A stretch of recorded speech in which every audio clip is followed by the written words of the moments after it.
And we're on. All right.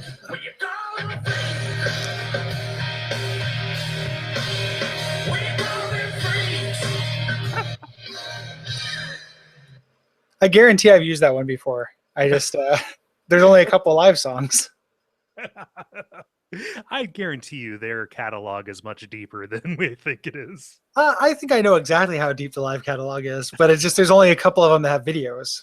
Okay, I gotcha. Or that like I have any kind of affection for. Oh wait, I didn't know that we were taking in like your pro hits. Like this is your live mixtape. Yeah, it's my YouTube playlist on my private live fan channel. Oh man, we're back. Yeah. Yeah, thank you everybody for understanding all of that. I don't know who I'm talking to. There we go, one viewer. Hello. Hello. Yeah. January 25th, starting out 2016 by actually doing one of these in a month. Yeah, doing it's so easy to get out of the habit of doing things. Oh my gosh, totally. Yeah, and that's really been the problem. So this and then like Infinity Engineer stuff, and then we both got back into backer blogs and stuff, and it's just really easy not to do stuff instead. What's I know there's so much other stuff. Look at all these games, man. Yeah. But it's more like, oh, I feel guilty. Like I would have to come back to it with my tail between my legs, and we start the first live stream in a couple of months by apologizing for it. Yeah. We should, I've been trying to, same thing whenever I pick up a blog or something I haven't done in a little while, there's like always the couple paragraphs you spend explaining yourself that I'm trying to excise because it's just dumb. Yeah. It doesn't make it, make any sense. People understand or they don't, but there's nothing you can say to make them get it. It's like the existential version of the "Hey guys" at the front of a blog. Yeah. I'm getting noticed that I'm pretty quiet. There we go. Yeah. Now I'm louder. How do I sound the last rewind? Yes, we have. So if anybody's watching this, oh wow, we got a lot of viewers. We have a live chat going on in Slack because fuck if I know how to start a live chat on Google Hangouts. Yeah, this is a nice solution for it anyway. This would be the same thing we'd want to do. Cool. Yeah, how you doing? I'm doing okay. I had like a really relaxing weekend. I planned on staying in because of the weather. Mm-hmm. And when we weren't hit, it's cold outside. Have you ever told a girl, "Baby, it's cold outside"? No, because that is a horrible, creepy song. Baby, it's cold outside. Baby, it's cold inside. It's cold everywhere. Yeah, no, I was planning to stay in, and that's normally what I do. But this weekend, I was looking forward to having an excuse. Mm-hmm. So that was a bummer. But like, yeah, no, actually, like I played some games for fun, which was that's fun. Yeah, that's the best. I beat Pony Island and I beat the Magic Circle. Cool. Yeah. Both in the first couple comrades, we planned that stuff out via email recently. So second week in February, I think, is when we're actually going to come back. Great. I will update my spreadsheets. Yeah. It's just that's been hard too. Nick did some traveling. Home and stuff. Yeah. So that's again just that weird guilt. Same thing with we're recording some dirtbags and pitch stuff this week with coming back the same time. Yeah. So we have the pitch storyline planned for the first half. Or like not the storyline. Like there's an ending and a beginning. Don't tell people that you plan the story. Well, it was always kind of planned, but we don't have the there's nothing really happens in the middle. They're just episodes. But we have the ending planned, and I'm pretty into it. So yeah, I don't know. Like it feels like the podcast network equivalent of. Have you ever had a dishwasher? Sure. Yeah. Yeah. Just like you can kind of tell how things are going by if you are using the dishwasher as a cabinet. Oh, like yeah, if you just skip the cabinet step. Yeah, just kind of like, okay, well, here's this, and I'm going to keep the dirty dishes in the sink, and I'm going to keep the clean dishes in the dishwasher. And when all of them are over, I'm going to like just that feels like a fundamental disorder, and that's like what so much of the network stuff feels like when I run behind it. Like all of my dirty dishes are in the sink. Yeah, I don't. If I live by myself, I don't use cabinets for dishes. It's all just drying rack or because I mean, who am I trying to impress? nobody. I'm not gonna put it on yours. Yeah, I don't have, nobody comes over when I live by myself. It is just, but now they have roommates. They like cabinets. Ugh. Fancy boys. Yeah. How about you? I'm fine. Last night I didn't get any sleep over the weekend, so I went to sleep really early last night, caught up. So I got early today, finished the Souls of Darkness manuals all done, which I'm excited about. So the PDF of that will be coming out relatively soon. And then, so now everything is ready to print except for the comic, and I'm waiting on, I think, just one page of that. So I just need to do the cover, and which is just the cover of the thing. I just need to lay it out, which is easy. But almost everything is ready to go to the printer, which I'm super excited about because this has been hanging over my head. It's got it's that same thing we were talking about, the blog guilt. Where like every once in a while in the shower, I'll just be like, just have anxiety about it. Yeah, just like, oh, I said I was going to do this and I haven't done it yet. And also I want to get it done so I can kind of draw a line under it, move on and do other projects. So, but it's almost done for the printer, or ready for the printer, which is great. Holland Hume, who writes into the podcast and stuff, may have hooked me up with a Pog guy, which is great. Because my Pog problem, like, it was getting bad. I was getting into double digits of like people I've gotten rejections from, like printers and stuff. Rejections? Yeah, Pog rejections, constant Pog rejections. Like, it's either places that have like, oh yeah, we can do it. It's a 10,000 piece minimum.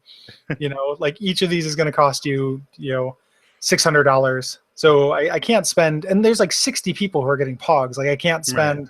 I'm used to printing giving me a couple extra things. At that point, like, you might as well just get like a kit and make your own.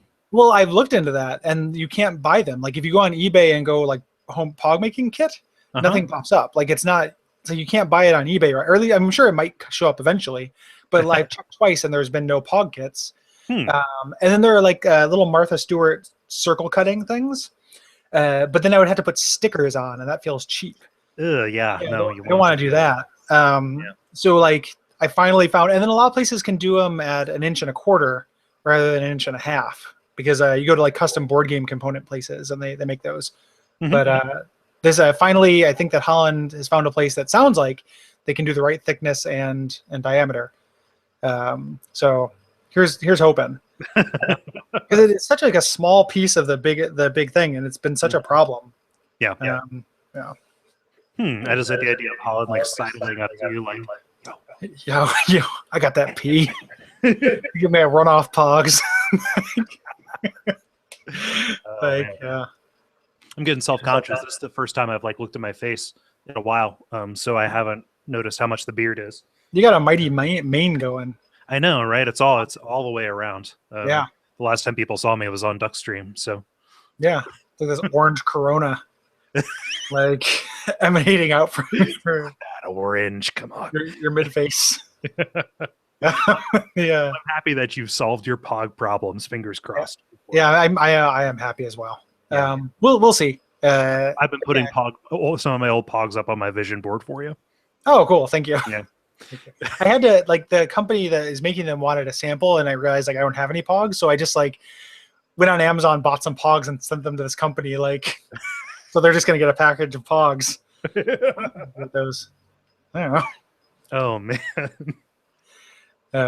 So, but that's more or less been me, and then just doing work stuff and trying to catch up on pod stuff, playing games. Yeah. So I got to Africa in Metal Gear 5. Oh, nice. So far so good. Like that game opens up in a really satisfying way. Like I like now that if I get caught, I can be like, well, fuck it, call in an airstrike and distract these people and finish my mission while things are blowing up. Yeah, it's like a good. I feel like it's the first time Metal Gear has done that. Okay, even in 3, which I think was my favorite in the series. Like when you got caught, it still kind of sucked. And you're still at a huge disadvantage. And now I feel like I'm equipped to deal with getting caught in a way that's okay. So it's kind of insidious. I had a lot more fun once I kind of took the mental block off of the items and abilities that said makes it impossible to reach an S rank. Yeah. Like I don't care about the ranking. Yeah, I was getting like regularly getting like B and C ranks anyway. Yeah. So why do I care about if I can get an A? Great. Yeah. No, I'm happy you're enjoying it.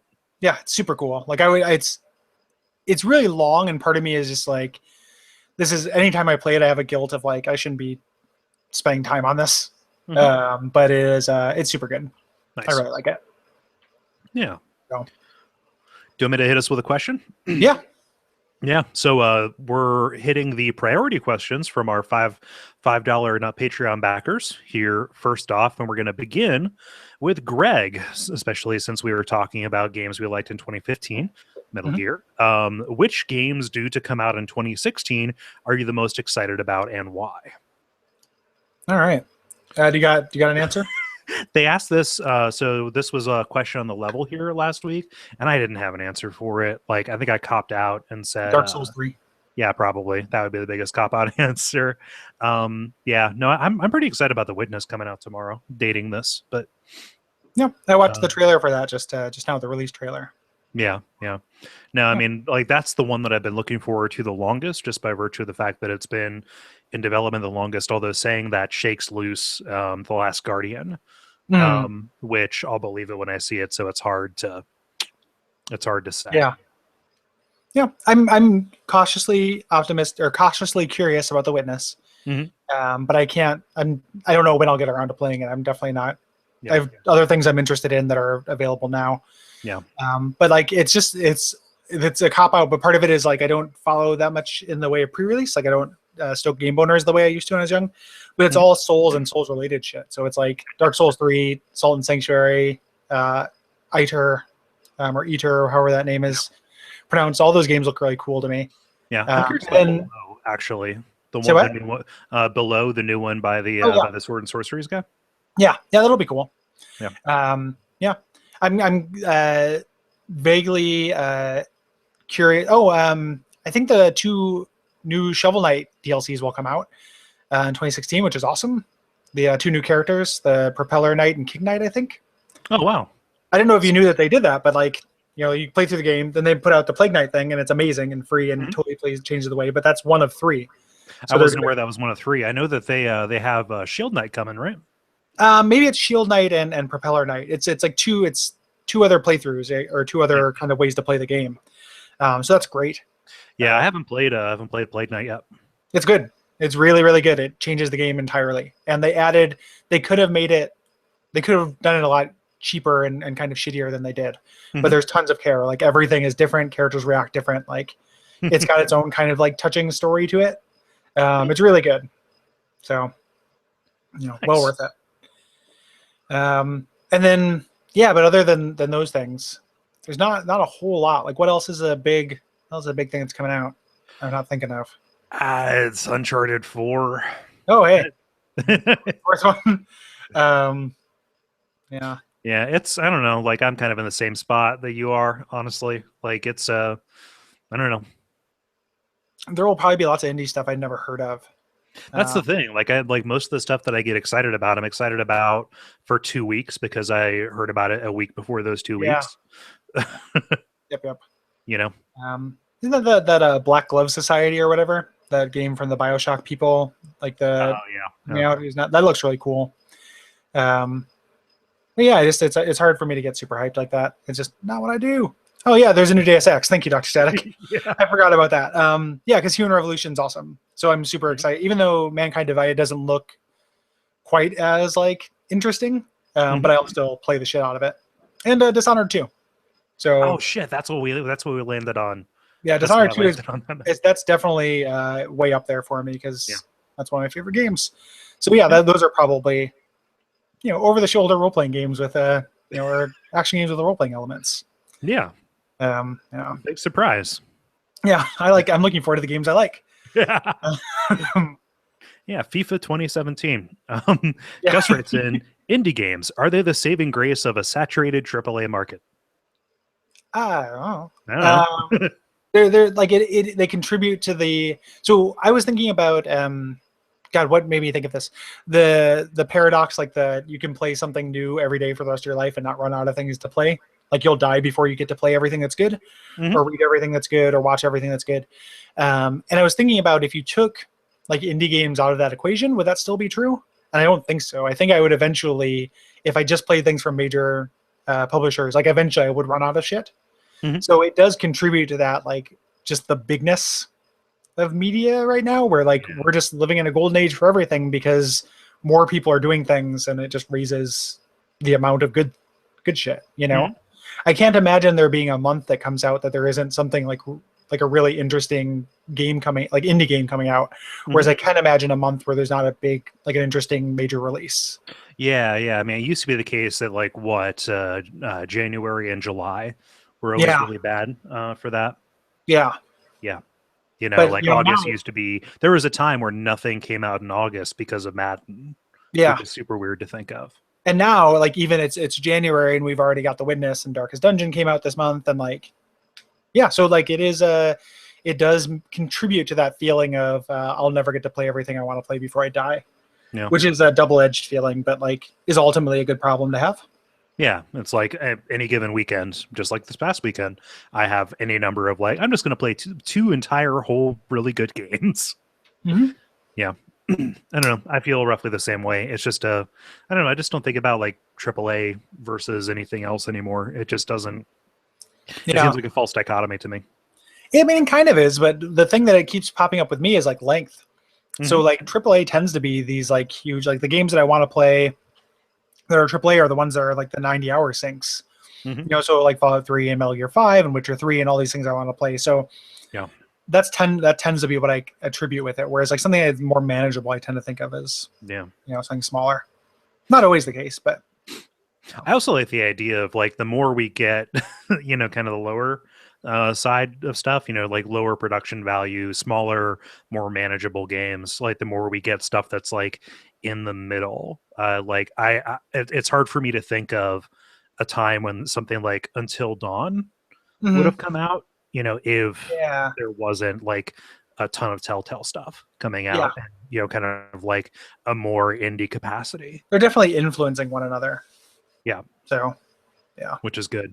yeah, yeah, into that. Let's see here. Placeholder Pigeon writes, if you had the power to port any game into an Oculus Rift like VR experience, which ones would you pick and why?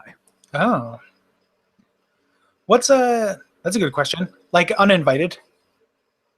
Oh yeah, Yeah, something like like that. I turn that think. into a walking sim kind of thing, or Yeah, do you just want like a the? super slow first person adventure game where Yeah. like there are no reflexes at all, Hmm. and it's just immersion. So I think uninvited would probably be my answer for that. Yeah. Check this out. I would love to see. I will. Like, yeah, whoa. Gonna show you my science. I would love to see a Zelda game, a top-down Zelda game in VR, where you're kind of like looking down into like a dollhouse, like toy box Oh, kind of so thing. you don't control the camera. No, like you're like you. It's You can just just oh, you that's a cool idea. looking at the set. Yeah, Yeah, I haven't seen anybody do anything like that, but that's a really good idea because like when you first said top down Zelda, like that I don't think that would work at all because if you were controlling if you saw from Link's point of view, because you need peripheral awareness and like you'd need to yeah, so that would never work. But like the idea of just kind of looking down onto a 3D like set of models, like a 3D game heroes thing, yeah, if they and you can literally like if they imagine like if they did that and it was like claymation or like woolly world like yarn creatures, like it actually looked yeah. like looking down on a diorama, that'd Hmm. be really sweet. Or like I would even play something that was like got like a hero quest or something like that where you had like little cardboard stands that Yeah, you like, looked at and moved at, but you'd actually control through there. That would be really cool. yeah. Or how about like Maniac Mansion by way of Luigi's Mansion, Hmm. where you have all the rooms and you can see and you're jumping around and it is like a dollhouse. Yeah, that would be really cool. I haven't Yeah. seen very many people who are using Oculus stuff for third person. Hmm. Um, I, It seems I like the way to go. Like, yeah, it gets rid of the problems of like VR, like the kind of issues with it. That would be really really neat. I would like to see more of that. That's like solves a lot of the problems with it because mhm. yeah, I mean you're getting less, right? Like you're just getting like a 3D effect that you could get on a flat screen as well, or Mhm. with a 3DS. But it would just be like an an easy 3D or an It'd be automatic. pretty cool to do like to work that into the gameplay too, where like you have to peek around corners, like Yeah, like change your viewing angle or something like that. yeah. Yeah, that'd be a cool idea. I like the idea of like pushing around toys in a box. Yeah. So, Yeah, so that's my answer. Sam Bear writes in, which is your favorite, the Ropers or Mr. Furley? Also, who would win in a fight? This question is for Kole.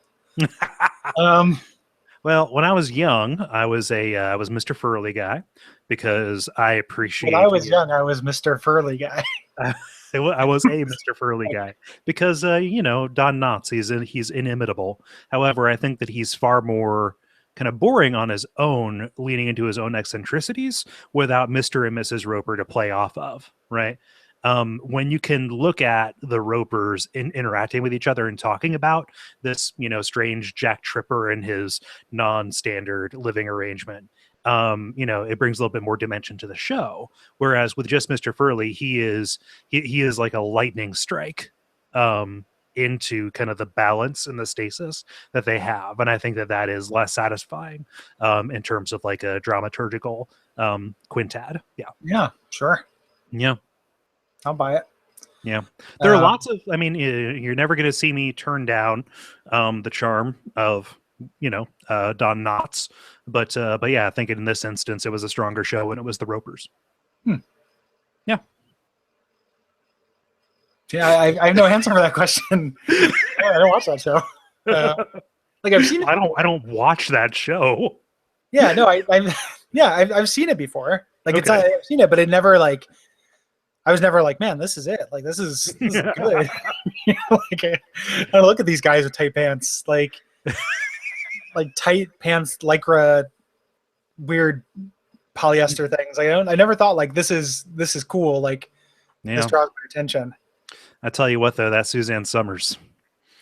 She's dead now. That I know. Oh, she actually did. I don't know. I just assumed so because I think she passed breast cancer, unfortunately. Okay, no, like that's something that I have in common with people 15 years older than me. Is that was that was a moment. That was an awakening for me. Yeah. Was it? How much of it was like spank bank fuel? Like you watch that show, were you just like, I can get? Oh no, she's falling out of dress all the time. Like so a lot of it. Yeah. Okay. No, yeah, they're just looking for excuses to get her to jump up and down. I'm not saying I'm proud of it. Yeah, no, I'm not taking a task for it. I was just curious. I'm trying to figure out what the fucking appeal of Three's Company is. Gary, I was 10. Come on. No, I know. I'm not. This is a scientific line of questions, and there's no judgment. I just want to know why a 10-year-old's watching Three's Company. Man. Because it's on. Because it's on, and I don't like turning away from Nickelodeon. Yeah. Because you never know when Rocko's Modern Life will just pop on out of nowhere. I know. You got to keep track. They're wily with those reruns. Yeah. What's Doug going to get up to? Yeah. Something. when you think about it, when you're older, Patty Mayonnaise is a really gross name. Because first of all, anytime she had to fill out an application or his last name first, it would be Mayonnaise Patty, which that's disgusting. Yeah. And two, when you get older, you realize that mayonnaise, even if you want to eat it, it's kind of gross. Mm-hmm. Yeah, no, I'm not a fan of mayonnaise, so that always I got the idea that they were working in a food pun milieu, but I think it was only her family who had the food puns. My mom posts a lot of like gross Midwestern mom meals on Facebook, and one of them was like this chocolate cake that had mayonnaise in it as a thing, and I don't know, like you can make cake with sour cream or something like that. I'm fine with it. Yeah, just like as a substitute. Yeah, sour cream makes a really good like a really good like bun cake. Yeah, but for some reason, logically, I understand that mayonnaise can do the same thing, but on the top of it, it was like chocolate mayonnaise cake, and I was just like, that's the most disgusting goddamn combination of words. I cannot handle that. No. Mayonnaise and sour cream, those are things I can stand baked into something where it's not an identifiable part of the composite. I can understand it, but I don't want to know about it. No, that's the thing. And like my mom like would, criticize me for like, oh, well, you tasted this. And it's like, well, that was before I knew that there was mayonnaise in it, which obviously just eat the food that you're given. Fuck you. Yeah. But oh, I was at Meijer the other day, and you'll never guess what I saw. Linda. Linda from your high school. No, I saw in the checkout they had the dump cakes and easy dump meals. Oh yeah, easy dump dinners. Yeah, dump dinners, dump cakes, dump. Dump. Yeah. Let's see here. Kilo Pascal writes, What kinds of tabletop games, board, card, RPG, do you play? Are there any you wish you could play but you haven't been able to? Do you have an answer for that, Cole? No, you are the tabletop gamer. Um, we play, we have a weekly game night, which I've talked about before. And that's typically an RPG. We just wrapped up, for a long time, my friend Levi was running various things in Dungeon World, which is a really fun kind of shared control light RPG. And then Brayton just ran a short, like a month-long thing in a game called Lacuna, which is a game designed by the same people who did the Parsley games, like did Action Castle. Oh yeah, You think way back to the extra sode for the arcade episode, maybe. I can't remember which extra sode we played Action Castle in. And that was okay. I'm glad it was like kind of short. And it wasn't Brayton's fault. He did a great job, but the game feels like it's supposed to be really like bewildering and confusing. I found it kind of annoying. But now we're on the verge of getting together to play my 9-month-long luxury Call of Cthulhu campaign thing. So I'm really excited about that, the Horror on the Orient Express thing. So I've been preparing, like reading that book, preparing for it and everything. And I got the big deluxe box, so it comes with all this cool shit, like passports and match boxes and stuff like that. Like comes with props. If that tabletop store we went to in Portland, right? Mm-hmm. Yeah. Super excited about that. That's gonna be really fun. I bought a sheet of telegraph, like stationery, so I can type up telegraphs and stuff for people. Really excited about that. And then when we play board games, the last board game we played was Codenames, which is like my favorite. It's so goddamn good, and I want to play it more. Do you know about this game, Cole? Nope. Explain it.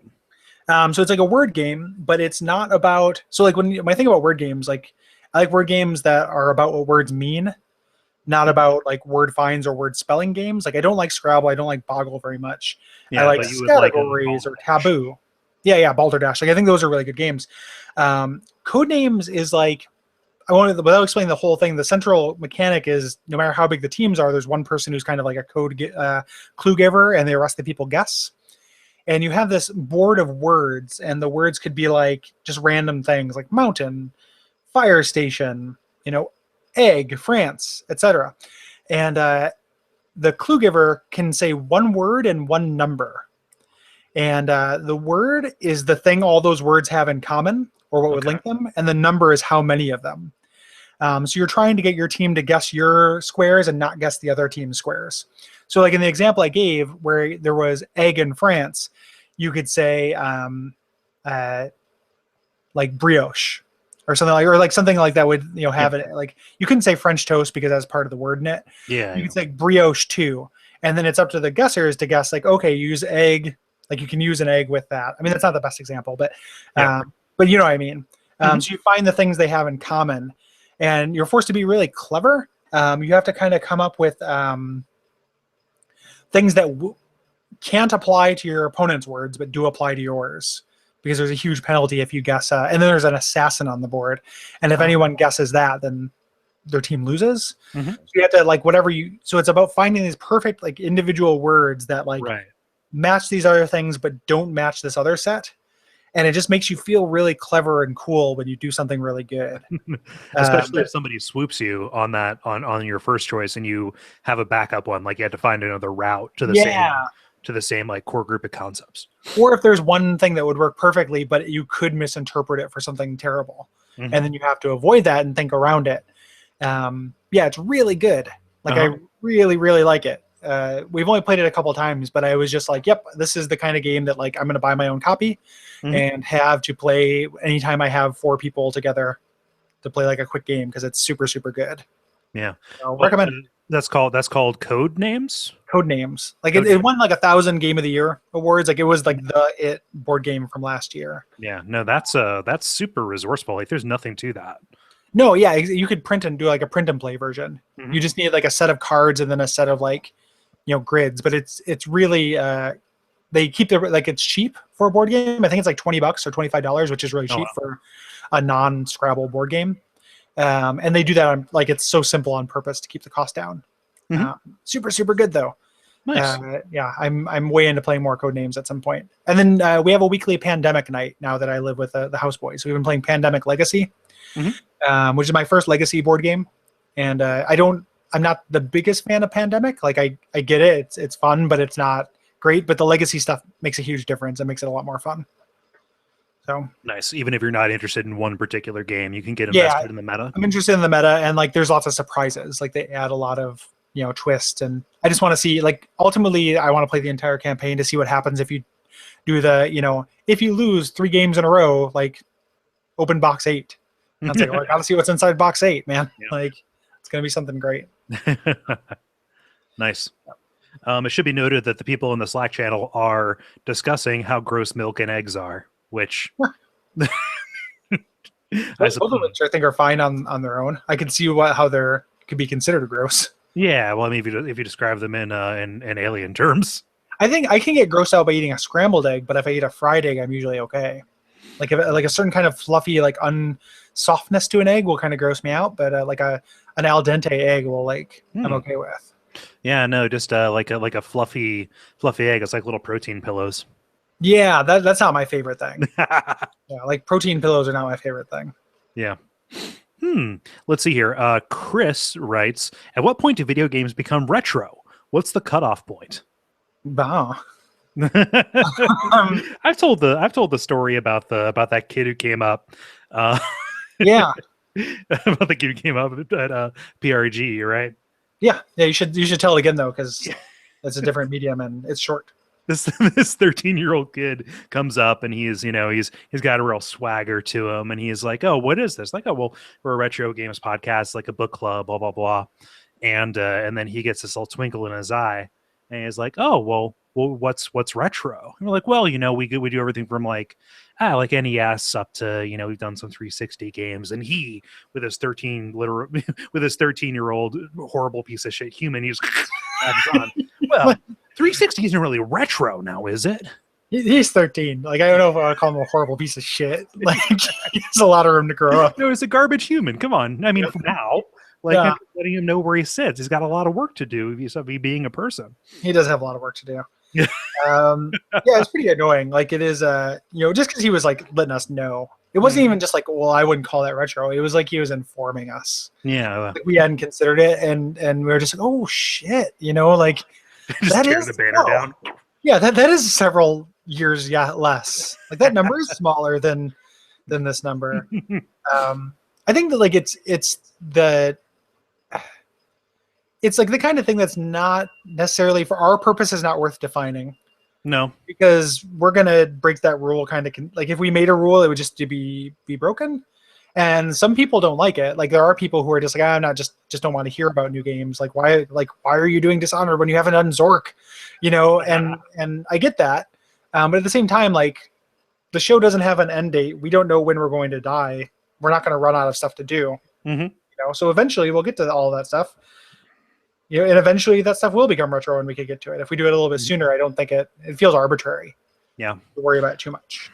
I'm trying to think, like Dishonored might be the newest game closest to the actual recording date. Like it came out the most recently as of when we recorded it. But like, I mean, that was part of our like watch out for lens flare thing. And I don't think that invalidates the whole mission. Like we're definitely more relaxed than the Retronauts are. I think their thing is like 10 years, but that's like personal. And our rule of thumb is like, all right, either 5 years for PC games or like last generation, preferably last generation, and also 5 years. Yeah. And also, I mean, they're because of the origins, and then we talked about this a lot, and like because of the origins of Retronauts, they are because they used to be beholden to a bigger company. There is this sense that I think they'll get more shit if they didn't follow those kind of rules. Well, they're besmirching the honor of the name retro games, which are always perfect because they're nostalgia. Yeah, like they have more of that audience that we don't have. Yeah, which is great. Like, and I really like that that's not the case. And like, and I'm not saying that they don't do this because they do, but to my mind, it is more like I'm more interested in having something cool to say about it, or say about it than I am about it kind of fitting a definition. And they do that too. They don't do things they can't talk about. And when they do, like I think that they recognize it, and it doesn't make for like the best episodes of Retronauts when it's like a obligation. and that happens whenever they do anything that's like PC. Like they'll call somebody on who kind of knows to talk about it, and then like Bob will watch a Let's Play of it, and then Jeremy will just kind of talk about how he can't get it to run on Mac, and then that's it. Yeah. So none of these definitions, like what each individual show, I don't think that determines what's retro. I think the answer's in your heart. Yeah. Or the answer is, it only kind of matters. I like focusing on it because, like, there are lots of advantages to it. Like, it is, there's a lot of information out about it. Mm-hmm. Yeah. Like, it is nothing, is in that first blush where history hasn't settled on it. Mm-hmm. So there's usually like postmortems, there's interviews. It's also people have cooled down on it, like, which is such a huge thing. Like the kind of rush to call everything the best thing ever when it pops out, is a little bit crazy. So like, if we were a new game podcast, like maybe we would have done something like, and the two examples that were like really lauded when they came out, but people have really cooled down on them would be like Arkham Knight and Dragon Age Inquisition. Just and I call those out because I played them, but like people were going crazy for those. I'm like, oh, this is the best game of the year. And then a couple of months later, like, wait a minute. No, it wasn't. And like, it just kind of happens collectively. Yeah. And I'm not like, we're looking at things with like a longer lens, which I think is really nice. Yeah. Yeah. Further away, which is good. Definitely. Like, imagine if we had done a Grand Theft Auto 4 podcast in the fall of 2008, as opposed to now, which I don't think we're ever going to do. No. And I think that what would have happened is that, we would have came to the conclusion that I came to with GTA 4 from playing it through doing the podcast. And then we would risk being the like, everything you think is good, we think is dumb podcast. Because like, if we end up doing things like the way that we approach games, if it's something I'm not going to like, this is going to determine that, or it's going to determine how I feel about it or make that come to light, Like we can't do the treatment that we do and have me come away from a game feeling ambivalent. Yeah. Like I'll either figure out if I like it or not. Yeah. Through that. So like, I don't really like GTA 4. I would have gotten to that point through doing the podcast, but like, it's so like, it's kind of weird. There isn't like a game club podcast that does exclusively like new AAA stuff. Yeah. Even like when we do bonus levels, they're usually like a year or two old. Yeah. Yeah. I wonder I wonder if that's like a hole in the market, or if people would just avoid them because they would want to play them and it would feel like I don't know that I want to make it. Yeah. Like, no, I don't want to. I'm like, do you think I was suggesting that we do it? No. Like, I'm just saying, like, if I'm projecting my own sensibility on other people, but like, man, playing a whole game and getting like any number of people to finish it at the same time, like, that'd be a production nightmare, Yeah. Like, I'm just thinking about the logistics involved in that. Like, can you imagine what life would be like in November? Yeah, that would be really hard. Yeah. Yeah. So, I mean, if such a thing existed, like I would be interested in it existing, but it doesn't. It's not for me. For sure. Dr. Static raises a good point in the Slack. It would be too expensive for people to play along. That alienates audiences. Yeah. Even though, like, I think that there's a segment where it's just like, oh, I'm way into this new thing. Why aren't more people talking about it? Or like, I would listen to any amount of talk on it. Like if you're just like really into a game, like that could be a thing. Yeah. So. Let's see here. Bob writes in saying, Gary, have you played the Arkham Horror or Mansions of Madness board games? I really like Arkham Horror, but it's very long and complicated. I've only dabbled in MOM, Mansions of Madness, so I don't have a good feel for it. I played Arkham Horror. I have Arkham Horror and like it. I've only played a couple of games because it takes a really long time to set up, but I think it's really good. It is a really fun and really tense kind of cooperative board game. Have you ever seen this thing set up before, Cole? I've seen pictures of it. Yeah, it's really complicated. So that's why I don't play it more. It's starting to feel like a bad investment because it's very expensive, and I never get to play it. So I guess that would answer that earlier question of like, what board games do I wish I could play more? Because that would be one too. I should see if I can get the houseboys to do it one night and just do all the work for them, and they'd probably play it with me. Yeah. I have not played Mansions of Madness or Elder Sign. I played the cell phone port of Elder Sign a little bit, but not very much of the main game. Yeah, I've played that one, but it's hard to know the rules. Like for me, I'm just so dense that like board games, it really, really helps to have somebody who's played it before. Yeah, for sure. And like it's been so long since I played Arkham Horror that I couldn't act as that for anyone.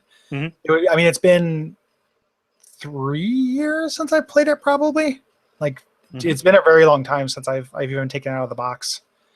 So I do like it. Mansions of Madness I'm curious about, especially if it's a little bit of a breezier experience, which I understand it is a little bit, even though it's also has its complication. But like that's interesting to me.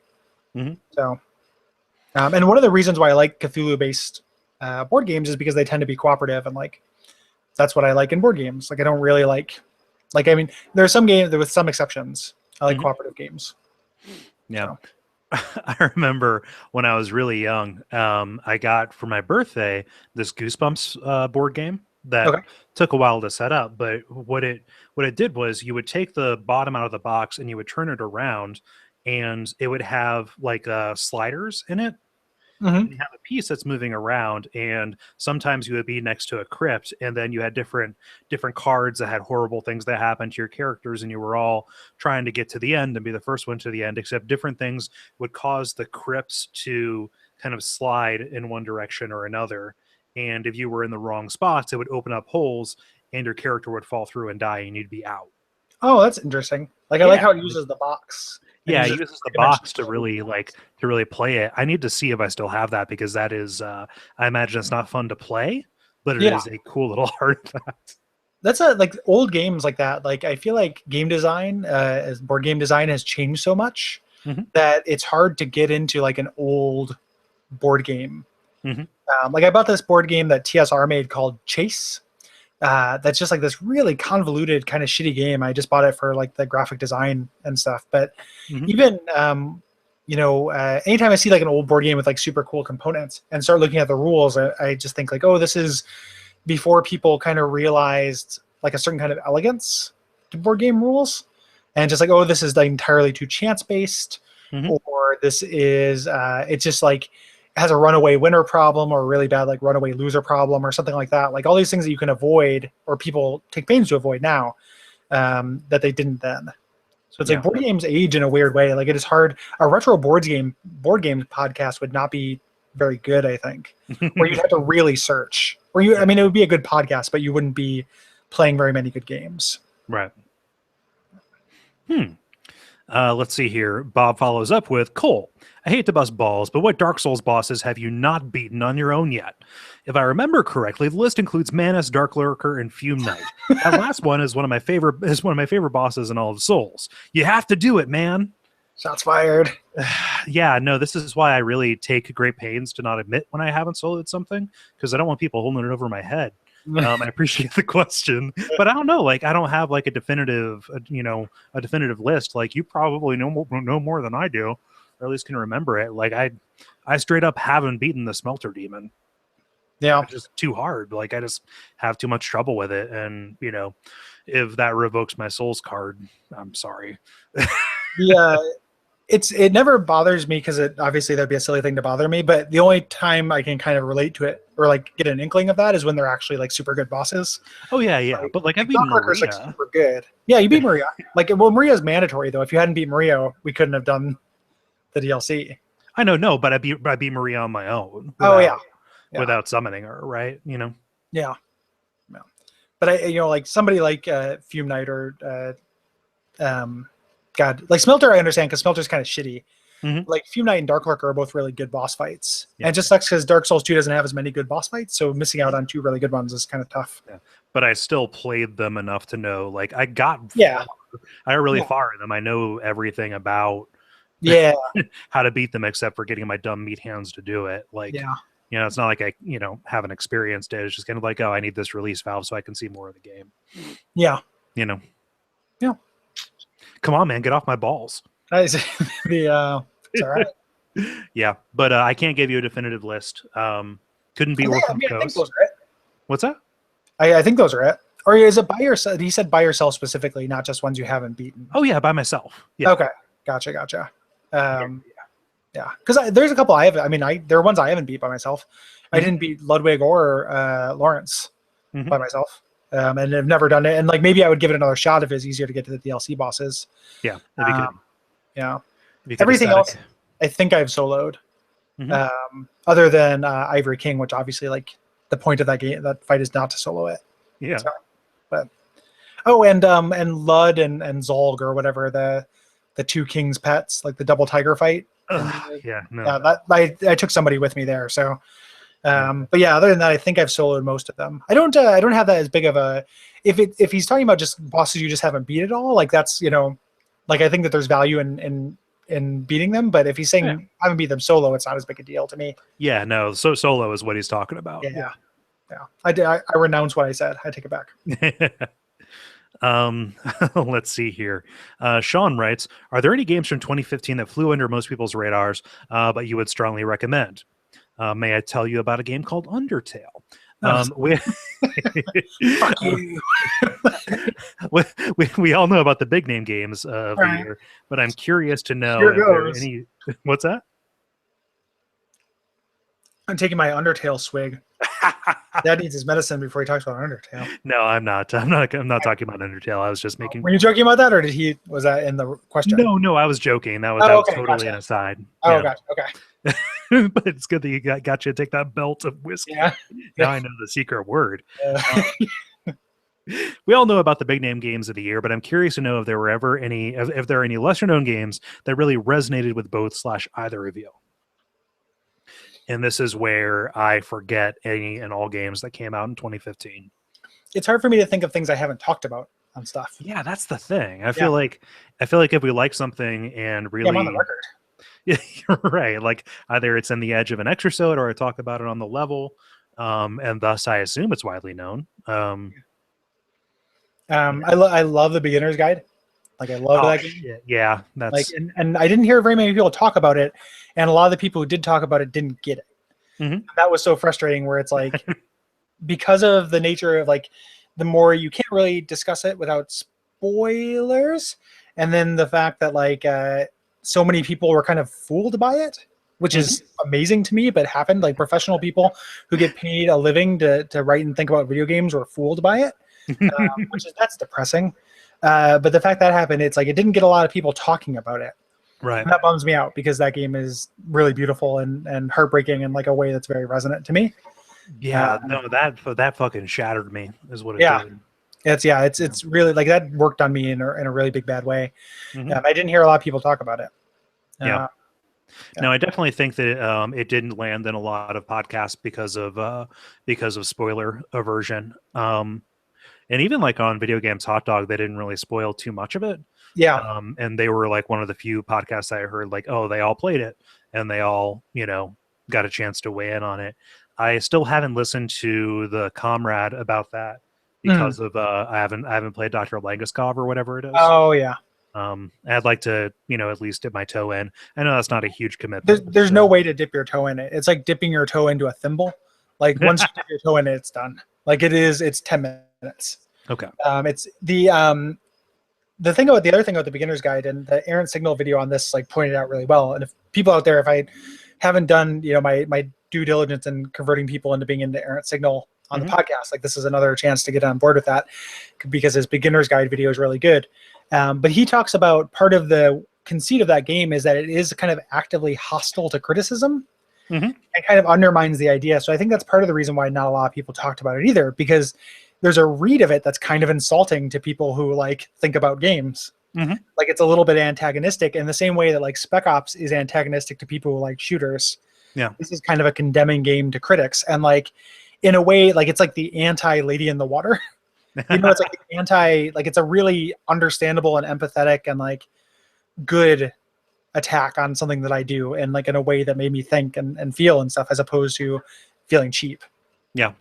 I'll say this, like I didn't play it in 2015, but the Magic Circle does something really similar, except it's not against people who think about video games, but people who are fans of video games specifically. Yeah, I really want to play that. Yeah, and the antagonistic relationship between kind of fans and creators that unfortunately kind of comes up. Yeah, I would say both of those. Like they're, beginner's guide is a little bit more walking sim. I'm not using that in the pejorative, but it's more of like you're walking around. Like there's more of a game to the Magic Circle, but I definitely think beginner's guide is more poignant. That was Mackey's big thing was like he really hated the beginner's guide, and he's like everything the beginner's guide does, the Magic Circle does better.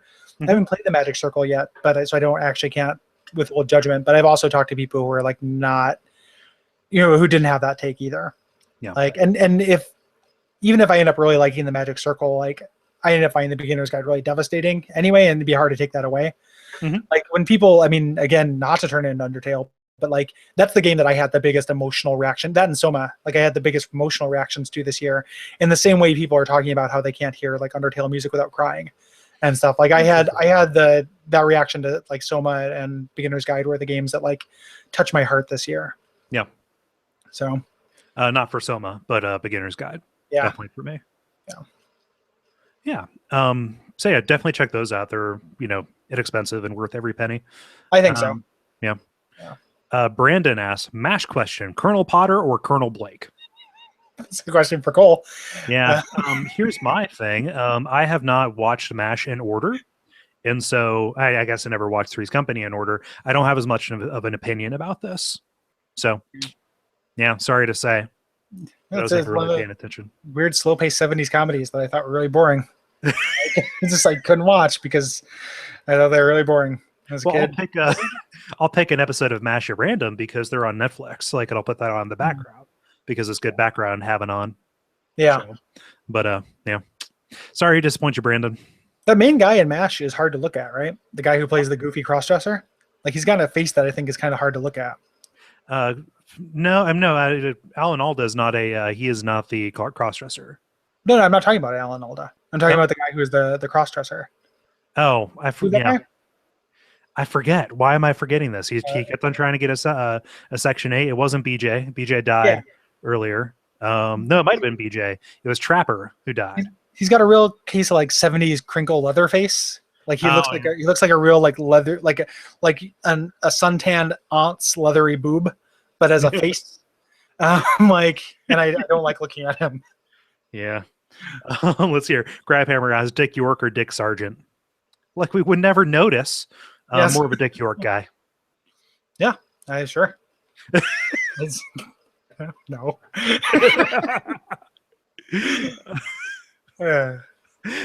Let's see here. Liam McCann, what is the one band you don't want to reform for fear of messing up their current legacy? Oh. There's different ways to do that, right? Like it can be bands can reform and actually do something good. And then bands can reform. This is a cop-out answer because it's not a real. Most of the bands that I like, there aren't very many of them. Most of them that are broke up, I would love to see reunite because I didn't see them. I got into them late. But that Pixies reunion when they started making albums, that sure sucked. The newest Pixies album is really bad.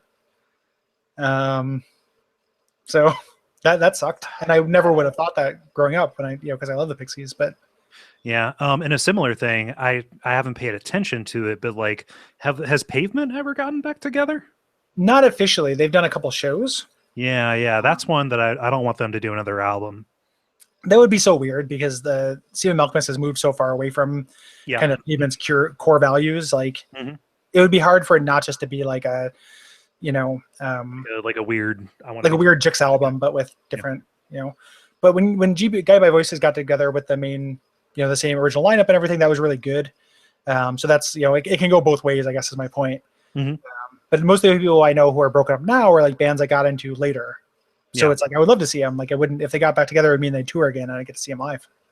Here's a weird one that I want to get your opinion on. What do you feel about like Big Star going away for 30 years and then coming back in the early 2000s? Oh yeah.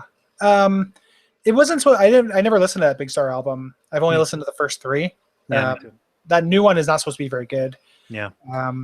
But I was like, it's that guy. It's hard for me to divorce when I think about that band from what I know about Alex Chilton because he had like this crazy sad life. Like, didn't he die like mowing a lawn for pocket change and like in the South somewhere? Like he was like he worked as a dishwasher and like this guy who wrote these like super amazing songs just wasn't able to make a living at it anymore and everything. So I imagine that was so economics based that it sads me out to like be mean about it. Even if the music was bad, it's like I want Alex Chilton to make money writing songs and stuff because he's great. Yeah. So all that I can see is that he passed away of a heart attack in 2010. Yeah. I think it was mowing a lawn. Oh man, that which sucks. is like, and just and for like side money, like he's just like was destitute. Yeah. Well, now I feel bad for bringing a big star. No, it doesn't. It doesn't make you. It's Yeah. not bad. It's just I think of that when they think of them like touring. It's just like people shit on that record, but it's like knowing what I know about that guy, like just hard for me to be too mad at him. Yeah. We have a couple of people saying Husker Du as well in the Yeah. chat. I'm new to Husker Du. Like I like Husker Du, but I have not heard a lot of them, so I don't know a lot of the history. Yeah. It's a band I just got into like late 2015. Mm-hmm. So yeah, no, I'm going to say Pavement. I think yeah, so. Pavement's a good answer. Yeah. Let's see here. I think that's all of the priority questions. All right. I don't know. Let's do a chill out on some low priority questions. Yeah. Let's answer yes, these. yes, like, you plebeian. No, everybody these are people who are watching live, and we really appreciate of course, it. yeah, no, just kidding. Yeah, no, we're just funning. I'm going to do these by order that people have voted for them. But Jala asks, what is your fondest memory from 2015? Do you have an answer, Cole? Can I say like early November, like when we did the Ohio tour? Yeah. Like that's not particularly a moment, but that just kind of like, A, in a sense, is like on my home turf. B, like who the fuck's gonna come out to see us in the middle of nowhere Midwest? It turns out a bunch of people, and they're all gonna come to bars and be really nice and give us our zones. I just remember we were driving back from Columbus, and you said something like, "Yeah, we desperately need something bad to happen to keep us level." Yeah, that was great. Yeah. That's probably my answer too. Like I don't, because I mean it's a super shitty year. Like I slowly fell out of love and had all the consequences that are resultant of that. Yeah. It was cool to see people come out and support you with the Bonfire Side Cats campaign. Yeah, that was really touching. And gosh, fuck man, Duckstream. Yeah, Duckstream and Souls of Darkness. Mm-hmm. It was this weird year of highs and lows. Like I was a lot of being as happy as I've ever been and being as sad as I have ever been. Like it was, like not sleeping for crying, and then just having literal moments where it's like, oh, I can't, like somebody shoot me now because this is as happy as I've been. Yeah. So it is it was a real central, like a year in a centrifuge. Yeah, specifically 4 months in a centrifuge. Yeah, just like fall. I mean, and up until that point, it was more even, but I was still dealing with like the lead up to the breakup stuff. Yeah, which was just was the worst. Just like the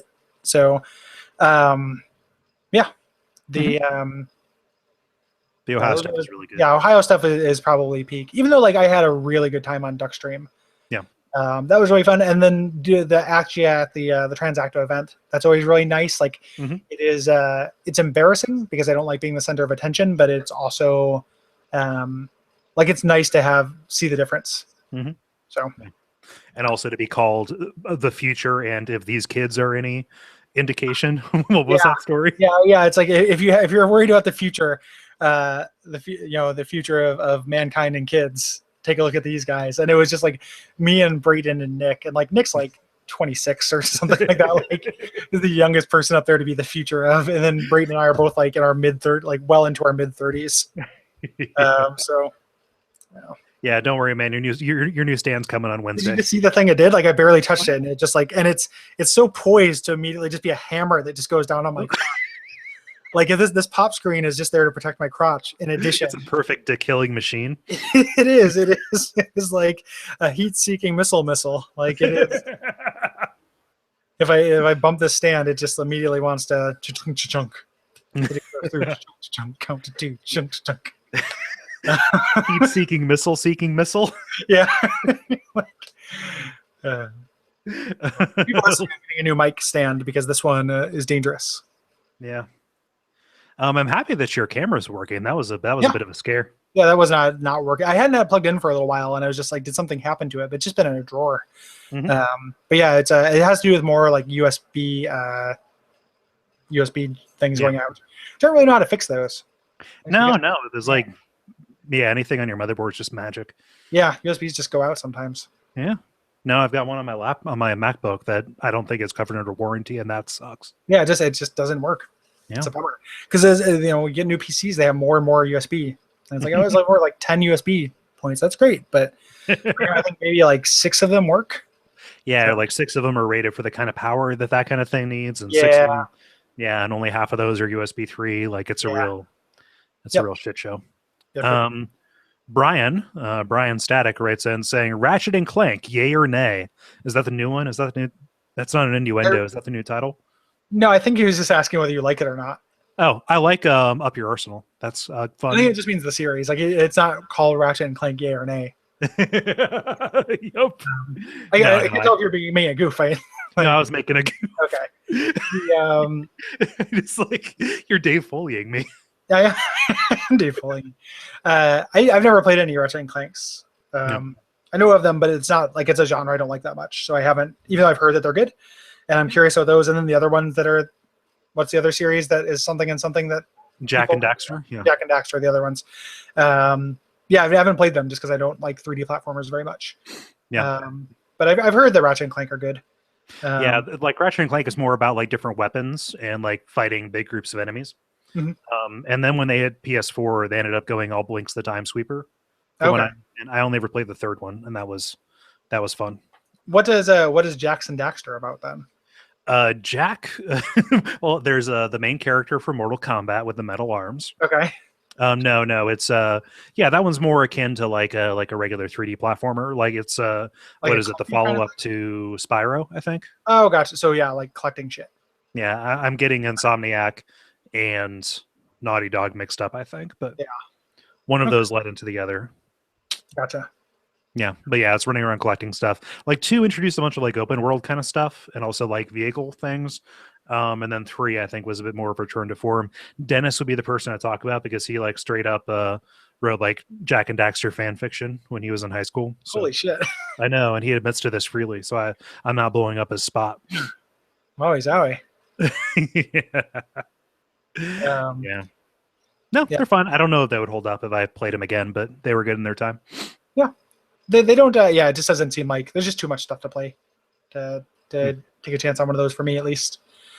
Maybe in like a few years if it comes up as like a show thing, like somebody's like, hey, do it, for the show, or like it's a Patreon reward or a Kickstarter reward or something like that. I mean, playing it for work, I would play it. Yeah. But it's hard for me to imagine picking it up. Yeah. Double Cakes corrected me. Crash Bandicoot led to Jack and Daxter, and So Spyro led to Ratchet and Clank. Yeah. Okay. Yeah. And where does Sly Cooper and the Thievis Raccoonus fit in? I don't know. I played the first one of those, Yeah. and thought it was pretty, but like, it's when you get caught, you just die stealth game, which is like the worst end of the spectrum. Like just game over when a spotlight hits you. Yeah. That's the worst. I remember having fun with like one of the Spyro games. Like I don't think it would stand up now, but like I remember playing a couple Spyro games and being like, this is cute and fine. Yeah. I played the first one like right when it was like really age appropriate. I was like 11 years old. Yeah. And yeah, it hit. Yeah. Yeah. He's probably like it's reasonably cute and fine. Yeah. And Dr. Zadig says Sly Cooper came from Rocket Robot on Wheels. And then he says, I'm not joking. I don't know what Rocket Robot on Wheels is. That's a N64 game, I think. Oh. Yeah, I think I'm kind of too old for this shit because like when I was playing bad platformers, they were on 16-bit. Yeah. So like the kind of like second string platformer stuff, I didn't spend a lot of time with. Yeah, and we go into this kind of difference at length on the Mega Man Legends episode, so we don't have to recover that. No. Yeah. I think that's definitely at work. So it's like I just didn't have a chance. Like this wasn't my thing. Like I played Arrow the Acrobat and like, Harley Humongous and stuff. Like those are my shitty platformers. That's weird because I played those too. Yeah. Like I rented Arrow the Acrobat because it look like Sonic. Yeah. Yeah. I don't know what happened to my voice there where I just repeated look 5 times, but okay. Greg writes in, this is a question for Cole. Sorry, Gary. I've heard some great stories from friends and family who have worked at game stores, and they always have the craziest stories. From your time working at GameStop, tell us one of your best stories from working there. So most of these stories, because I worked there for 8 years, are just kind of, they've boiled down into just low-lying, simmering frustrations and trends that I spotted, like goth kids don't know how to move. Mhm. Like usually it was like the neighborhood goths who would walk in and just plant in an aisle or like plop down and read strategy guides. All the people trying to turn in obviously stolen goods that we couldn't turn away. Any number of people asking for Mario on PlayStation 2, like all that Mhm. kind of stuff. Like it doesn't really bear out. There are a number of times where kids threw up or shit on the floor. It's a fun story. I know, right? It's a real Um, goof. there was the time, oh gosh, this kid, it was right around the time the DS first came out, where he brought in the necessary tools to remove the demo unit DS from the wall. It was like Oh wow. bolted onto there. Like I assembled it like I knew how like crazy it was. Like had like star bolts and stuff like that. It was Mhm. crazy. And this kid, like he didn't just rip it off the wall. Like he disassembled it and then like did this over the course of what had to be a whole evening as we were walking around and doing LPIs. You know what LPIs are, right? Loss prevention. Yeah, loss prevention eyes. Yeah. It's where you go around, you make eye contact with people so they know you see them. Yeah. Yeah. Yeah, that's cool. Was it No, it's before the not. DS came out, or he just want one? What? Was it before the DS came out? Was like he going to be the first person to have a DS, or was it like? It was either before or like right after it came out. Like the thing inside of it was the Mario 64 port. Okay. Yeah. Interesting. So yeah, we put out, the police report, but nothing. But like, I couldn't be mad. Like, it wasn't really like on me. It Mhm. was like if I could have stopped them, I would. You saw me walking around, but like Yeah. kid was determined and he wanted that thing. Yeah. Yeah. Sorry, it's not like a good story. Like I don't have any, all like the good stories, like the stuff that made me feel good was like where I could use my knowledge of the product to help people, but that's Doesn't just make a good based on story though. doing your job. Yeah. Yeah, that's like good in the sense of like alignment good, not good Yeah. as in like that was a good movie good. Yeah. Um, I yeah, don't know. no. It sucked. It's the worst. It's the worst thing I did for 8 years. I tried to when they opened up in my town. I really thought it would be great and try to get a job there, but I didn't get hired. And then like in retrospect, it was a really good thing. Mhm. So I got other jobs instead that were good. Not that I mean they were bad, but they weren't. I didn't have to like hustle. Like I just don't want to try to upsell anyone on anything. Oh no, that was terrible. Yeah, like that's if I can not have my life turn into where I ever have to do that. Like I never want to do that for a job again. There are lots of things I don't want to do for a job again if I can avoid it, but Mhm. that's that's a deal breaker. So that's one of those things, right? Because most of the people that I worked with back in my days, they still work for the company. And I'll go in, just because like Amazon has sales tax in my state, so I might as well Yeah. just go pick it up, same day. And I'll talk with them and catch up and everything. And my understanding is they don't really push the pre-orders or the subs anymore or the subscriptions. Like it's that ceased to be a metric for them. So Okay. like all the people would be like, hey, do you want to pre-order the new fuckity fuck 4 or do you want to subscribe to this magazine that's going out of print? And that was because they had people breathing down their neck, which just isn't the case anymore. Like, yeah, I never blame the person for doing that stuff. Oh no, but like it sucks for them too. It sucks. It totally sucks for them. It sucks worse for them. And I always try to like when I need to shut somebody down when they're doing that, I try to be sympathetic. Oh yeah, And, like hey, about it. I totally know, man. But I'm sorry, I just don't need it. Yeah, I get it. But it's at the same time, like I just don't want to deal with it. Yeah. Like being sold something is one of the worst feelings, Yeah. I think.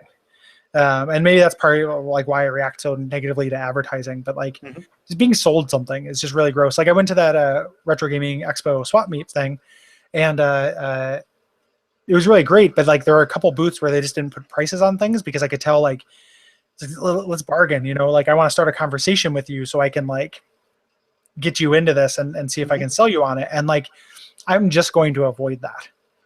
Like that's always going to lose me as a customer. Like I just don't not interested in that. Yeah.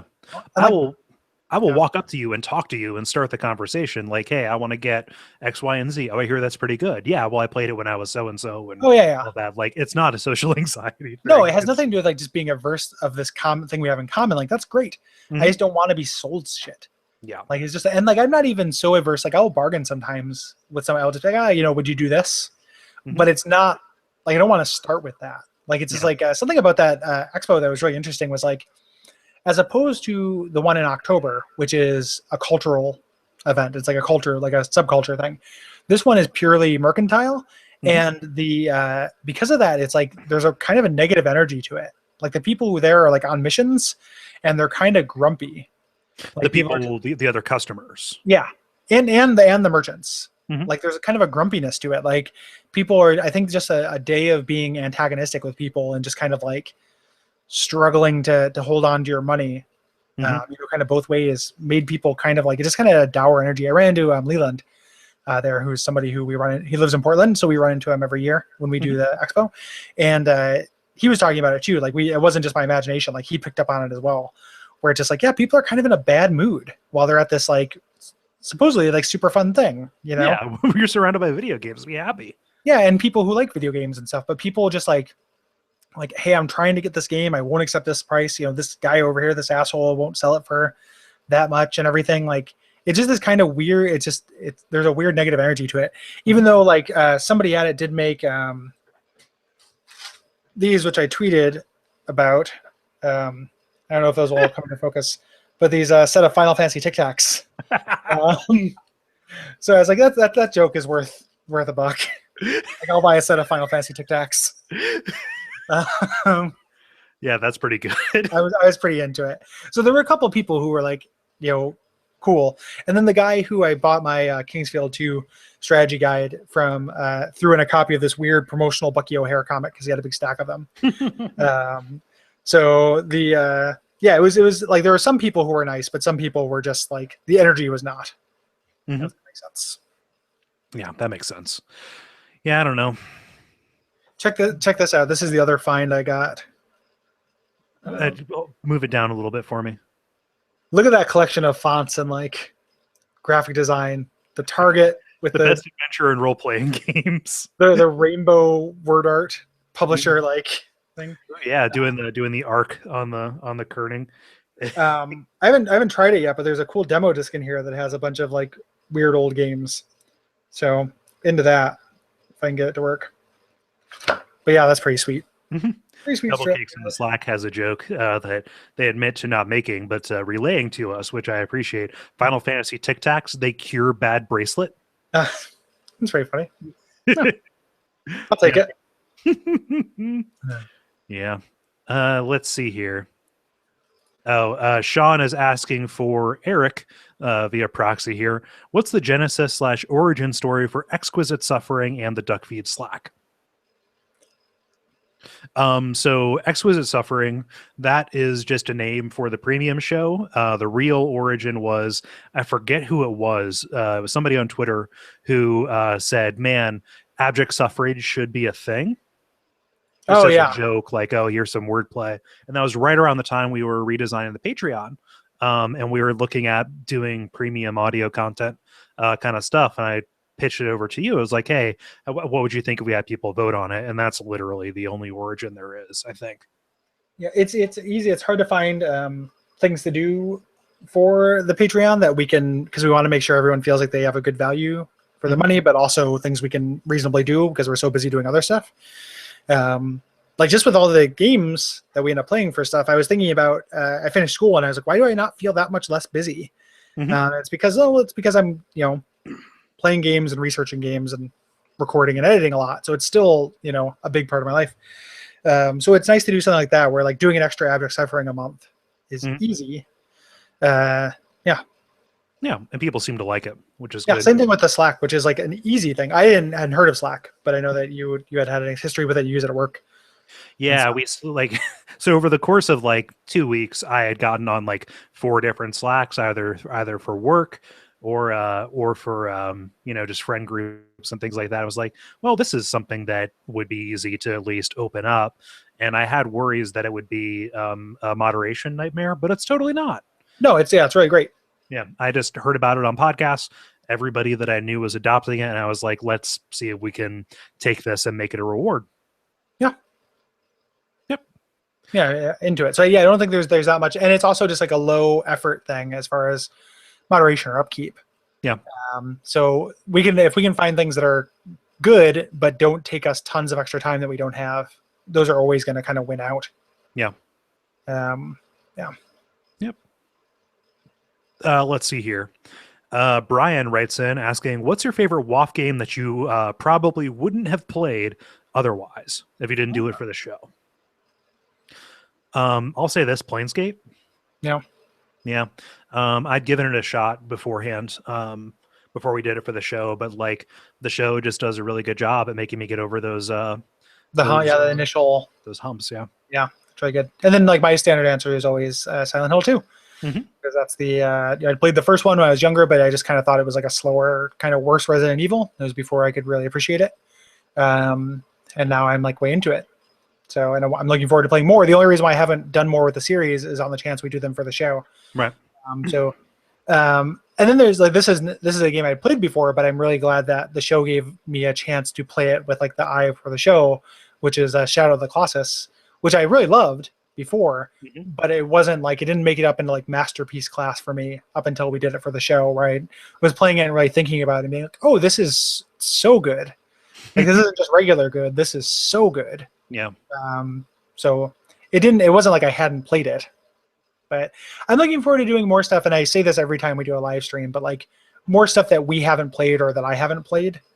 Yep. Like it's like because it's fun to stumble upon shit.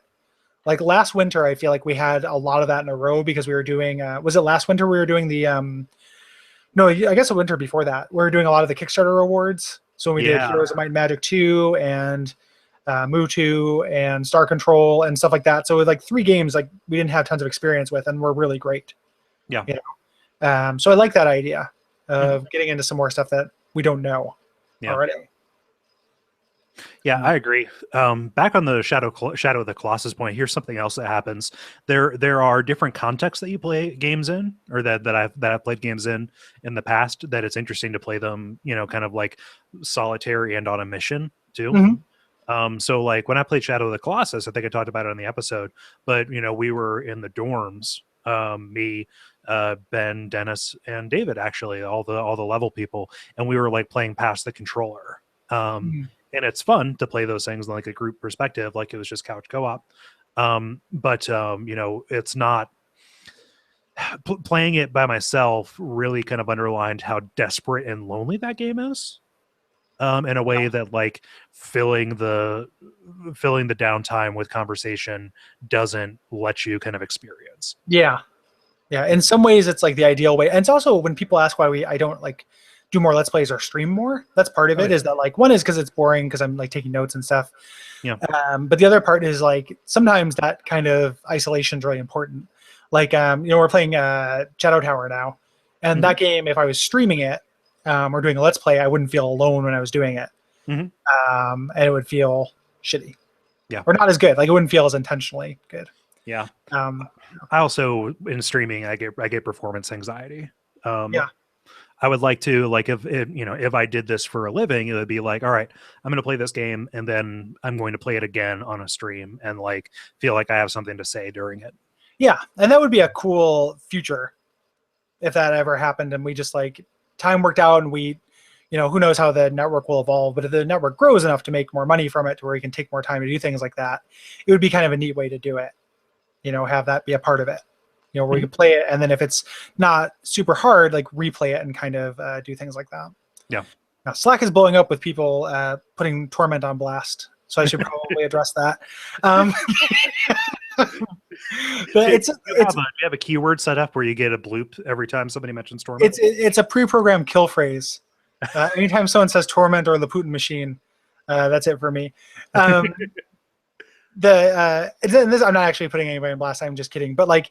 It is like there's like those games just work for me, and this is another thing we just started talking about in Mega Man Legends, where like it's just hard for me to feel like they're that difficult, and I'm sure it has to do with when I got into it. Yep. Like it was like I got into those games like in my late teens, early 20s, a time I had a lot of patience and free time, to where now though when a game takes after them, like I just instantly get it.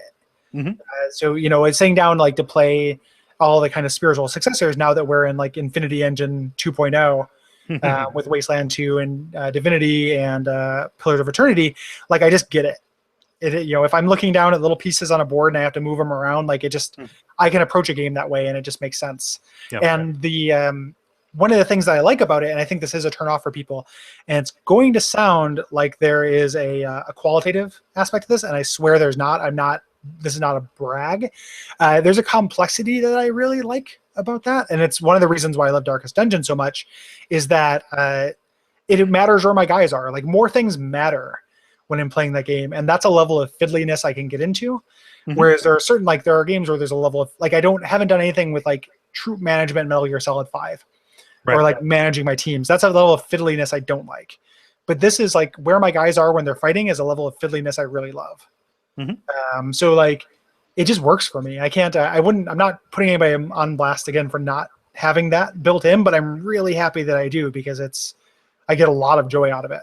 And now that this is coming back, I feel like probably the same way people feel like during the, like, and the way I felt too, but like, you know, during the adventure game renaissance, and people were just like way into adventure games, and they're just like, these make sense to me, and all of a sudden they're back, and that just feels great. Like, I feel like that right now, like, oh, people are making your Under Rails and your, you know, your Wasteland 2s and stuff, like, and there's a new Divinity Original Sin sequel coming out and stuff. Like, for the foreseeable future, I will get these crunchy ass like CRPG overhead games, I think, and that's awesome. Way into it. Yeah, I'm waiting for like late 90s survival horror to come back. That would be great. That'll be me. That'll be. I'm way into that too. Yeah. Let's see here. Kind of related to that. This feels like a question we've answered before, but after Fallout 3, it makes sense to hit it again, at least briefly. Stuart writes, what are the most important factors that make a good Fallout game? Ooh. I actually, oh, my cat just knocked over his pallet of cat food. I was trying to get his attention so he'd look in the camera. Yeah, I pitched like an essay, and I don't know if it'll get picked up for a thing that I would like, because I would like to write about that, but have it get paid to write out about it. Charting the quality and kind of moral complexity of Fallout by examining the Brotherhood of Steel represented in each entry, because they're so different, and each one kind of reflects on the main game. It'd be really, really cool to get a chance to write that up. To me, it is the most important thing is like player choice, and being able to solve problems in ways that are respective of that player choice. That's something we talk a lot about Deus Ex, and we talked about it in Bloodlines. But Fallout, the earlier Fallouts and New Vegas fulfill on the promise of Bloodlines, where like, yes, you can build your character anyway, and yes, you can solve problems in those ways. Yeah. Like Bloodlines, you know, you can play a talky character up until the end, in which you're kind of fucked. Fallout is some of the few games I feel like do that perfectly. Like, you can play whatever character you want and get through the game.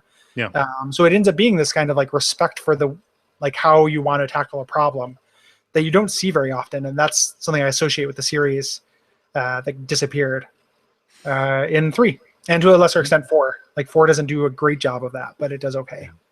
I don't know. How do you reconcile that with like the end of Fallout 2, like with the Enclave base, or with the tanker that it's full like of the all the dungeon? Yeah, like all of those. Like, no matter how talky I was, I couldn't get around those. You can get her. I mean, this is not me get gooding you. I'll never get good you. But it's possible to do. It's the origins of it as a tabletop game. Like, some of it is reliant on die rolls. It also depends on how willing you are to ditch your team. Because you can go through almost all of the tanker, not the tanker, but all of the Enclave base in power armor if you go by yourself. If you wear Enclave power armor, no one will recognize you. And you can get really deep into it. The tanker, where they send you down to actually just go fight the monsters for no good reason, like, I think that's probably just kind of a shitty thing. You can stealth through it. If you're playing a stealth character, you can't talk your way through it. Yeah. But even if you're not playing a stealth character, you probably have a couple stealth boys if you've been holding on to them for too good to use syndrome, and can get through that way. Yeah. So like, that's probably the closest time in 2 that they come to fucking that up. But there's still more ways around it than there are a lot of games, especially near the end for something so late. Yeah. There's a really good game design YouTube channel called Game Dev Box or something like that. And they did a case study of New Vegas where they took one quest and showed how you would complete it with 5 different character builds. Oh, wow. And it's great. It's the quest, the Cannibal, like the White Glove Society. Yeah. Vegas, and like, that is so, like, it just, like, I was like, oh wait, no, that is why this is one of the best in the end series. Like, I forgot that you can do this like so many different ways. And they just show you what each character emphasized and how they got through it. Yeah. So that ends up being the important part to me. Yeah. Okay. Let's see here. It's funny that Mike is asking this because of the sketch that's coming up on Mega Man Legends. But Mike asks, what games are currently sealed inside the break glass and case of emergency box for WAF? Also, Kole, what you drinking? I'll give you the short version, or the answer to the easy question. I'm drinking some Rheingeist Pure Fury. This is a hoppy pale ale, which actually means that it is less hoppy than Rheingeist's other stuff, because usually they make IPAs. And yeah, it's very tasty. Also, I love their logo. Take a look at that. Yeah, that It's is like a skull ghost kind of thing. Yeah. Also a mason jar of water, to stay hydrated and to keep my voice nice and good. Yeah, so break glass in case of emergency. Like usually we get those suggestions, they come through, we joke about them on the show. We even do them for like the comic book silver cover or foil cover numbers, but like we had a list of them on that sketch. Mm-hmm. Yeah. I felt like there weren't a lot of them that we didn't mention in the sketch. Mm-hmm. I think that we're kind of running low on them. Oh yeah. Like what else is there that we don't? So the ones we talk about, and this doesn't spoil a sketch because No. the list is not the important part of it. But like Mario 64, Chrono Trigger. Chrono Trigger is probably the biggest one I think that would do the most. Yep. A handful of Final Fantasies, like the rest of the beloved Final Fantasies. So probably 4 amongst most principally would get a lot of attention. Yeah. We talk about Baldur's Gate in that, which would be big with a certain contingent. Yeah. But doesn't have that kind of console like nostalgia. Yeah, that console hugeness that like it's the shared gamer heritage. Yeah. I say that with my tongue firmly in my cheek. But Mario 3. Like there's not that many though. Yeah, most of them are Nintendo. I think that like we could pull the trigger on Majora's Mask anytime, but like or Ocarina of Time would be huge. Yeah. But I wouldn't. You guys don't want me to do Ocarina of Time. Like I don't like it that much. It's good, but I don't like. I would much rather do Majora's Mask. Me too. When I would, and actually before Majora's Mask, I'd probably, or as much, I'd rather do Link's Awakening. So, I like both those games a lot better. Yeah. But yeah, there's not that many that would have a huge effect. Like we're running low on those games. We got one coming up for our next like big round anniversary that is not one that people I think about, but I think will be big. Yeah, it's also not a game people realize is old. Yeah. Yep. So you guys can start guessing about that, but it's yeah. And it might not just be one game. Yeah, it might be 3, might be 4. Running out of break glass in case of emergency. I feel like World of Warcraft would be in there. Like people have requested that a lot in a weird way. That like, here's a thing that you'll never be able to experience the real version of. But we just need to wait for them to put out that like retro server, like they did for EverQuest that I sent you to for the anniversary episode. Yeah. It would be like I would be interested to talk about MMOs and why, but it would be like a lot of like why I don't really like them. Again, like I'm not trying to be a dickhead, but some of the things that like people request, it's like I don't know if you want that because I don't like that thing. I'm going to talk about it, and I like to think that I'm respectful about that. But it does hurt some. Like no matter how much I try not to, I think it probably does hurt some people's feelings. Yeah. Well, and also like I don't think we would be able to do it justice because like I'm gonna say this and it sounds like I'm making fun of these people, but I'm totally not. For a lot of those games, they don't really begin until you get to the end game. Yeah, for sure. We wouldn't do the real version of it. We would do this like the version forward chronologically. Yeah, we would do the version that has the story, not the one that is actually like satisfying to play, or the one that is satisfying to like build toward. Yeah, where there actually are stakes. We're doing something similar to that is on the docket, but it's more of a gray area. Yeah.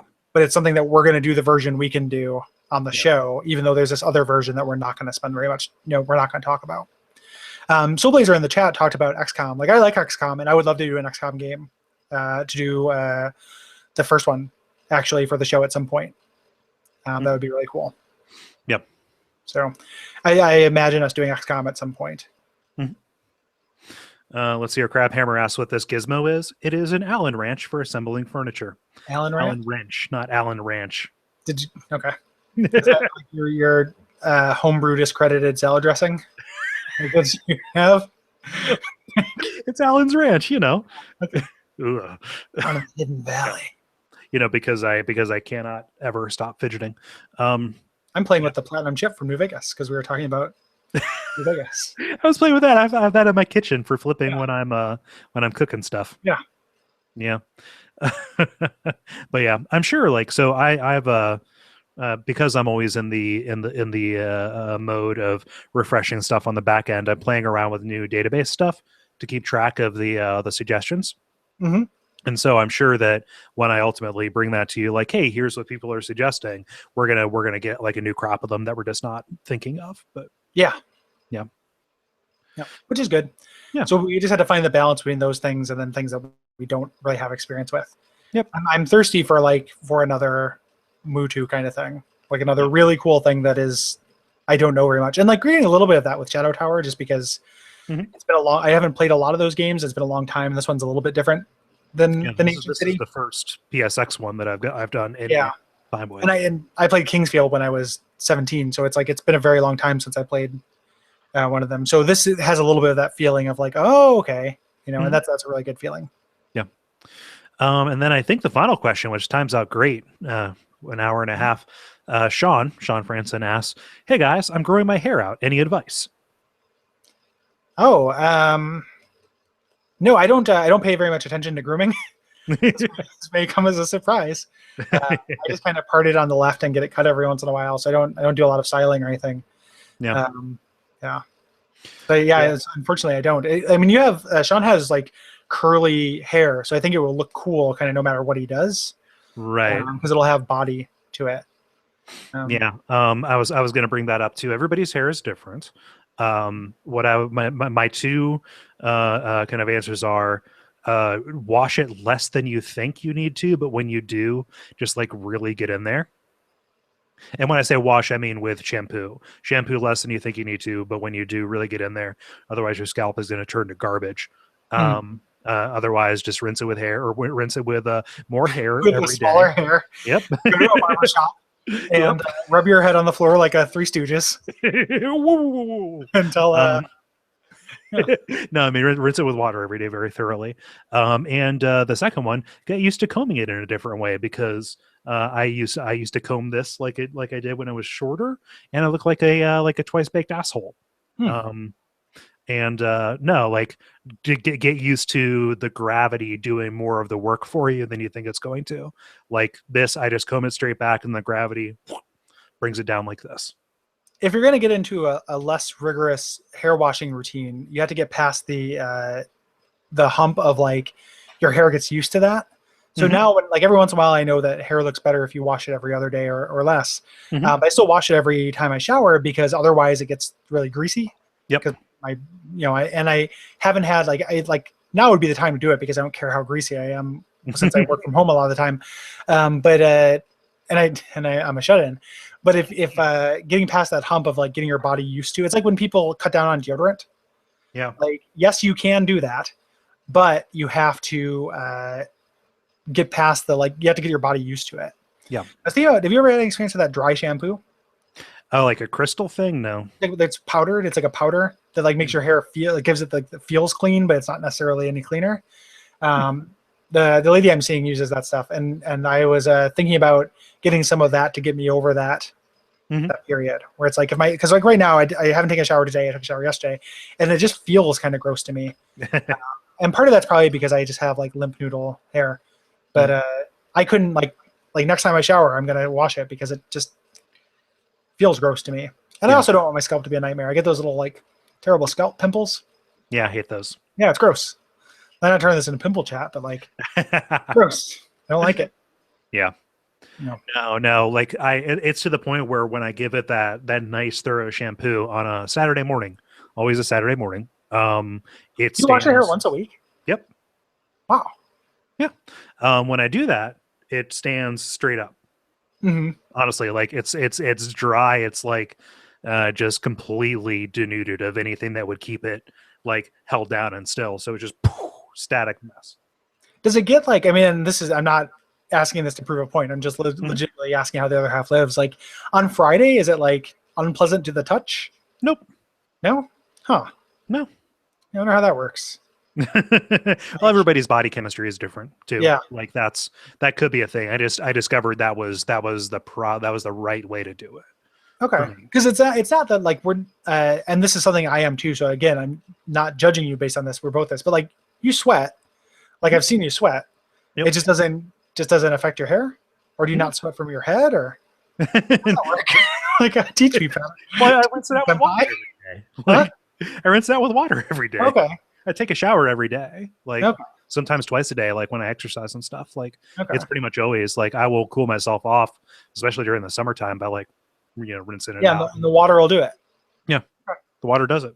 Doesn't smell. I mean, like doesn't smell anything. I've asked people. Yeah, like, as I was getting into this, like sometimes I sniff my hair. Hey, can you just sniff my hair a little bit for me, please? Yeah. Does it smell like bad hair?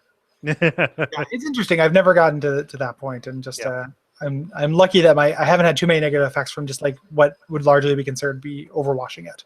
Yeah.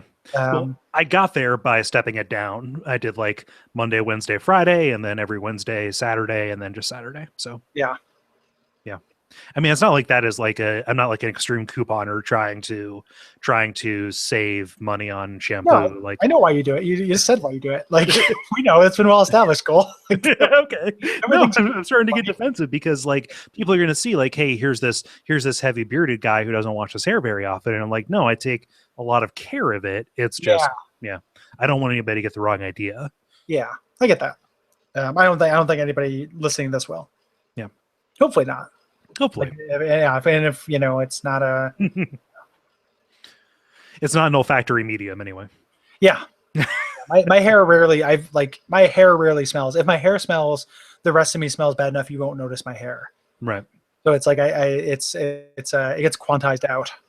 So. I like that. Cool. Yeah. So let's call this one a night. Thank you everybody for listening and watching. We had a lot of viewers, a lot more viewers than we've usually had. Yeah, this is fun, and it's also easy. So we should not get out of the habit of doing it. Like, this is fun and easy to do. Definitely. And thank you everybody for being understanding about that break. We will attempt not to do it again. Yes. Yeah. So at some point in February, it'll come up. It might come up, depending on how things work out. Like, it may not be roughly a month from now, but sometime during the calendar month. Yeah. February. Sometime in the last half of the calendar month. How about that? Yeah. Cool. And I'll look for good weeks to do it too. Like I'll start having that conversation with you. Yeah. So I don't. Do we want to talk about titles? Yeah. We usually don't do this on air. Don't you usually? I just want to hit it. Like let's give it a shot. I'm fine with anything that you have you've had so far. But yeah, go ahead and list them off and see if anybody reacts. Let's see here. Double-digit pog rejections. Okay. A suntanned ant's leathery boob. Okay. Heat-seeking missile. Okay. Rinse it with hair. That's hard. Yeah. I'm fond of heat-seeking missile. Yeah, that works for me. Okay. That's yeah. Cool. So yeah, if you're listening to this and you're wondering, hey, what were those priority questions? Those were people who are back at the $5 and up Patreon level. We hit those first, and then everybody else was answering via the Q&A widget here on Google Hangouts. Thank you so much, everybody who has backed us and helped make these things possible. And we will talk to you soon. Yeah, at some point too, if it seems like it is hey, if I back at the priority level, I get first questions, but my question got answered anyway. I can hang out. At some point, if this grows, which we hope that it will, we may not be able to get to every question. No. We can kind of chronologically budget for about 90 minutes. So at some point, so there is an incentive to back at the level if this is a fun, cool thing for you. And hopefully it is. Yeah. So. Cool. All right. Have a good night, everybody. Good night.